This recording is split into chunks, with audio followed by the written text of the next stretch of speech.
पुण्यधारा channel पे आपका स्वागत है। हमारी वीडियो पसंद करने के लिए धन्यवाद। नमोस्तु महाराज जी, मेरा प्रश्न आपसे यह है कि मेरे स्कूल में बहुत से अदर कास्ट के बच्चे हम जैन बच्चों को क्रिटिसाइज करते हैं, अशब्द बोलते हैं और दिगंबर मुनि पे वो बहुत गंदे शब्द बोलते हैं, जिससे मेरे जो फ्रेंड सर्कल में जैन बच्चे हैं वो तब जैन धर्म को खराब समझने बोलते हैं कि श्रद्धा नहीं रखते, समझते हैं कि जैन धर्म की क्रियाएँ बहुत कठिन है, हम नहीं कर सकते। यहाँ तक कि वो बच्चा कहता है जिस तरह हिटलर ने ज्यूश लोगों को मारा तो वैसे वो भी जैन धर्म को बिल्कुल मिटा डालेगा, सत्ता पे आ जाएगा वो। ऐसा है, देखो ये उनका दोष नहीं, दोष उनकी अज्ञानता का है। इस बच्चे ने बहुत गंभीर प्रश्न किया और मैं कहना चाहता हूँ कि हर पेरेंट्स को और हर बच्चे को इस विषय में अवेयर होने की ज़रूरत है।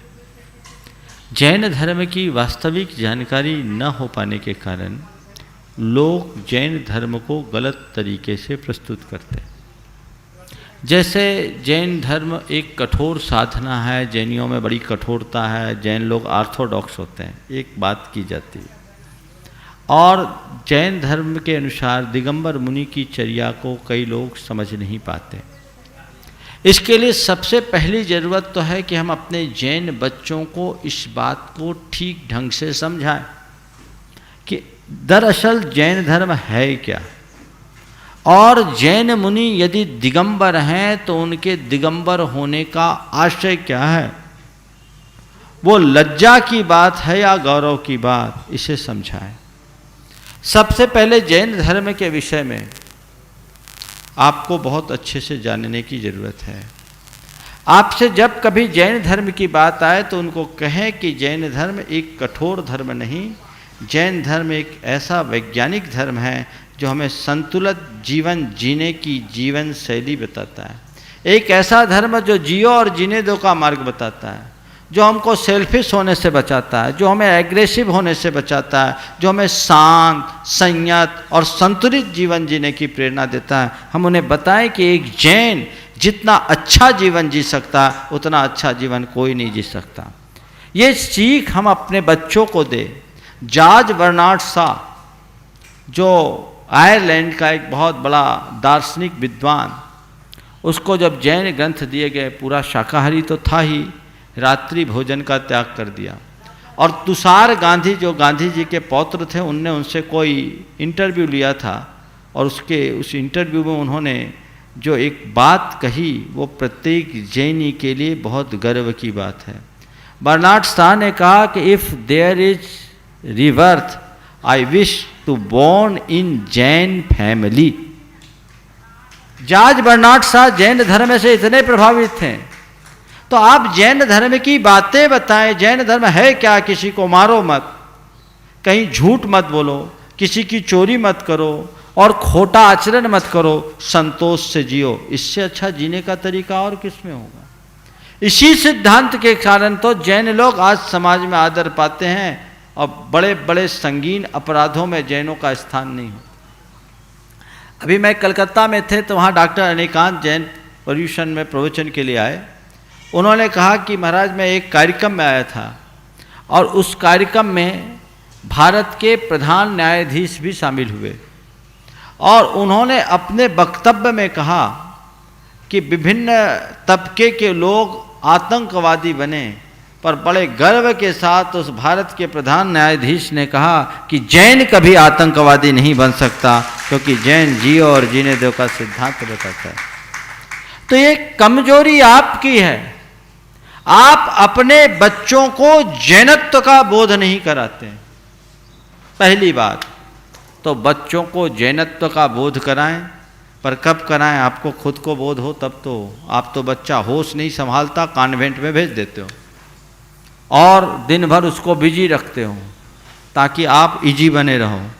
ये क्या तरीका है? उन्हें सिखाएं, 4 बातें सिखाएं जिससे उसकी जैन धर्म के प्रति निष्ठा गहरी हो। उस बच्चे ने मुझे अभी कमरे में पूछा तो मैंने कहा ये प्रश्न तुम मंच पर करना, क्योंकि ये तुम्हारी वेदना नहीं, तुम्हारे जैसे अनेक जैन बच्चों की वेदना होगी, जिनकी बात सुनकर जैन बच्चे यदि जैन धर्म से विमुख होने की बातें करने लगे तो ये बहुत चिंतनीय बात है। हमें इसके प्रति जागरूक होना होगा। रही बात दिगंबरत्व की, दिगंबर मुनि होने की, तो हमें ये बताना चाहिए कि जैन मुनि दिगंबर है, नग्न नहीं। नग्न होना और बात है और दिगंबर होना और बात है। उन्हें समझाओ कि नग्न तो भोगी विलासी होता है, नग्न कोई भी हो सकता है, दिगंबर हर कोई नहीं हो सकता। दिगंबर होने का मतलब, मैं एक जगह था, बिहार का रहा था, बंगाल में जा रहा था, बांग्लादेश की सीमा से गुजर रहा था। एक पत्रकार मेरे पास आया, उसने पूछा आप नग्न क्यों हैं? मैंने कहा किसने कहा मैं नग्न हूँ, मैं तो दिगंबर हूँ। मैंने कहा किसने कहा मैं नग्न हूँ? बोला आपने कोई कपड़े नहीं पहने। हम बोले कपड़ा पहनने वाला नग्न हो ये कोई ज़रूरी नहीं, मैं दिगंबर हूँ। बोले नग्न और दिगंबर में क्या अंतर है? बोले बहुत अंतर है। बोले क्या? आपने धागों के कपड़े पहन लिए और मैंने आकाश को अपना, दिशाओं को अपना वस्त्र बना लिया। हम में और आप में अंतर क्या? दिगंबर जो दिशाओं को अपना वस्त्र बनाए, नग्न व्यक्ति कभी निर्विकार नहीं होता और दिगंबर के मन में कभी विकार नहीं आते। ये दोनों में अंतर। उन्हें समझाएं कि नग्न होना अलग बात है, दिगंबर होना अलग बात है, दोनों में बहुत अंतर है। ये दोनों में बहुत अंतर है। चारित्र चक्रवर्ती आचार्य शांति सागर जी महाराज जब दक्षिण भारत से उत्तर भारत की ओर आ रहे थे तो उनसे लोगों ने कहा महाराज उत्तर भारत के लोग बड़े कुटिल हैं, आपको तकलीफ होगी, आप कोई मंत्र सिद्ध करके जाएं। तो उन्होंने कहा जिस साधु परमेष्ठी को लोग नमोकार मंत्र से जपते हैं और अपना अनिष्ट अमंगल टालते हैं, वो साधु अपने अनिष्ट को सिद्ध कर टालने के लिए कोई मंत्र सिद्ध करे, मुझे ये समझ में नहीं आता। वो बिना मंत्र सिद्धि के निकले और जब हैदराबाद की सीमा में पहुँचे तो वहाँ के निजाम की तरफ से उनके विचरण पर रोक थी और ये कह दिया गया कि हमारे राज्य की सीमा में किसी नग्न आदमी को प्रवेश नहीं मिलेगा। सर सेठ हुकुमचंद जी जैन, जो इंदौर में उस समय जैन समाज के एक बहुत बड़े स्तंभ थे, नेता थे, उनको मालूम पड़ा तो वो सब जाकर हैदराबाद के निजाम को सारी वस्तु स्थिति से अवगत कराए और उनको अवगत कराने के बाद जब उन्हें बताया कि इन महाराज का स्वरूप ये चर्या है तो हैदराबाद के निजाम ने कहा ठीक महाराज आएंगे और मैं खुद उनका स्वागत करूंगा, मेरी बेगम उनका स्वागत करेगी। हैदराबाद की सीमा में पहुंचने के बाद हैदराबाद निजाम ने खुद अपनी बेगम के साथ उनकी आरती उतारी और जब वहाँ के तथाकथित धार्मिकों ने, धार्मिक संस्थाओं के प्रमुखों ने इस पर आपत्ति की तो हैदराबाद के निजाम ने कहा कि हमारे रियासत में नंगों के विचरण पर प्रतिबंध है, फरिश्तों के विचरण पर नहीं। तो ये बात हमें समझाने की ज़रूरत है, बच्चों को समझाने की ज़रूरत है कि दिगंबर होने का मतलब क्या है। एक बार मुझसे किसी ने कहा महाराज आप नग्न क्यों हैं? मैंने कहा आपने कपड़े क्यों पहने? आप नग्न क्यों हैं? मैंने कहा कपड़े क्यों पहने हो? मैं आपसे सवाल करता हूँ आप कपड़े क्यों पहने हो? क्यों? क्योंकि आपके पास कुछ है जिसे आप छिपाना चाहते हो, वो है आपकी लज्जा, वो है आपका विकार। आपके अंदर विकार है, आपके अंदर लज्जा है, उसे ढांकने के लिए आपको कपड़े पहनना पड़ता। हमारे अंदर विकार नहीं, और विकार नहीं तो तज्जन लज्जा नहीं, इसलिए हमें कुछ ढांकने की जरूरत ही नहीं। प्रकृति का सर्वश्रेष्ठ रूप है। गांधी जी ने लिखा है कि मैं दिगंबरत्व मनुष्य का आदर्श रूप है। तो उन्हें ये बातें बताना चाहिए और अपने बच्चों को ये सिखाना चाहिए कि दिगंबर मुनि केवल वस्त्र विहीन नहीं होते, बल्कि उनकी जो चर्या है वह चर्या उन्हें धरती का भगवान बना देती है। वो चर्या कितनी उत्कृष्ट चर्या, जैन साधना जितनी उत्कृष्ट है और जैन साधु की चर्या जितनी निर्मल है, आज भारत में किसी की नहीं। हम लोग अमरकंटक गए सन 1994 की बात। आचार्य गुरुदेव के आगवानी के लिए अमरकंटक के सारे संत आए। 15 जनवरी का दिन था, हिल स्टेशन है, नीचे बादल, ऊपर हम लोग चल रहे थे और वहाँ के साधु लोग ओवर कोट पहनकर आगवानी करने आए थे। और वहाँ आकर के उनने देखा ये एकदम कुछ नहीं, बिना चटाई के, हमारे संग में ज़्यादातर मुनिराज चटाई नहीं ओढ़ते और कड़कड़ाती ठंड में, उन दिनों मैं भी गुरु चरणों में ही था। दूसरे दिन सुबह 7:45 बजे कार की बोनट पर आधा इंच की आइस की परत जमी हुई थी, इतनी कड़कड़ाती ठंड थी। लोग रात में देखने आए कि कहीं कोई आगी वागी तो नहीं तापते, कंबल अम्बल तो नहीं ओढ़ते, खुला दरबार, आके देख लो जिसको देखना। तो उस सभा में वहाँ एक कार्यक्रम हुआ सिद्ध चक्र विधान, जिसमें 1008 जोड़े बैठे थे। और उस सभा में वहाँ के कल्याण बाबा, मौनी बाबा और एक सुखदेवानंद सरस्वती, 3 बड़े साधु आए। उन तीनों के जो स्टेटमेंट थे मैं आपको कहना चाहूँगा।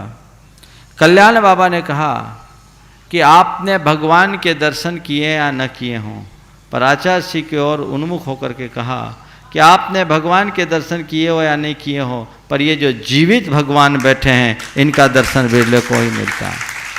उनने आगे जोड़ा कि त्याग और तपस्या की जो मूरत दिखाई पड़ती है वह केवल दिगंबर संतों में ही दिखाई पड़ती है। सुखदेवानंद सरस्वती ने कहा कि आज अगर साधना का असली रूप दिखता है तो केवल दिगंबर संतों में ही दिखता है। और मौनी बाबा जो वहाँ के एक प्रतिष्ठित बाबा थे, उनने कहा संसार में कई सागर हैं, सब खारे पर विद्या सागर बहुत मीठा है। ये अभिव्यक्ति हम जनाए दिगंबर साधु का रूप क्या है। आज हमारे बच्चों के मन में छवि क्या है, महाराज के पास जाओ, मुनि महाराज के पास जाओ, वो कोई तुमको जबरदस्ती नियम दे देंगे, संयम दे देंगे। अरे मुनि महाराज हैं क्या ये तो बताओ। 24 घंटे में एक बार भोजन पानी करना कोई सामान्य बात है? आज के युग में आश्चर्य की बात है। सन 1984 में मड़िया जी में चातुर्मास था। इंदिरा गांधी हत्याकांड के कारण पूरे के पूरे जबलपुर में उबाल था और सेना के हवाले कर दिया गया था। और वहाँ नगा रेजिमेंट के लोग थे, मड़िया जी तक उसकी सीमा थी। और वहाँ के पूरे लेफ्टिनेंट जनरल से लेकर सेना के जितने भी अधिकारी थे संघ के दर्शन करने आते थे। और जब उनको मालूम पड़ा कि ये 24 घंटे में एक ही बार भोजन और पानी लेते हैं, तो उनके मुख से पहला प्रश्न आश्चर्यपूर्वक निकला कि यदि 24 घंटे में एक बार भोजन पानी लेते हैं तो जिंदा कैसे हैं? बताओ, 24 घंटे में एक बार पानी लेना, एक बार भोजन लेना, हमेशा पैदल विहार करना, किसी जूते चप्पल का उपयोग नहीं करना, सर्दी गर्मी बरसात में ऐसे निरावरण रहना, आधुनिक सुख सुविधाओं से दूर रहना, कोई हंसी खेल की बात है? अपने हाथों से केश लोच करना, कभी किसी से किसी को साप नहीं देना, किसी से प्रसन्न होकर वरदान नहीं देना, निंदा करने वाले पर और उपसर्ग करने वाले पर सम दृष्टि रखना, धरती पर भगवान का ही रूप हो सकता है। ये बात बच्चों को बताना चाहिए। और जब बच्चों के सामने ऐसे प्रश्न आए तो बच्चों को भी उन्हें बहुत दृढ़ता से बताना चाहिए और उन्हें एक ही बात करना चाहिए, तुम्हारे मन में मुनि महाराज को लेकर जो भी धारणाएं, एक बार मेरे साथ हमारे महाराज के पास चलो, फिर आकर के बताना कि तुम किसी नंगे से मिलकर आए या किसी धरती के भगवान से मिलकर गए हो, तुम्हारी धारणा खुद पलट जाएगी। इसलिए इसमें कुछ भी अश्लीलता की बात नहीं, कुछ भी असंगत बात नहीं, केवल ये अज्ञानता की बात है और उस अज्ञानता का निवारण होना चाहिए।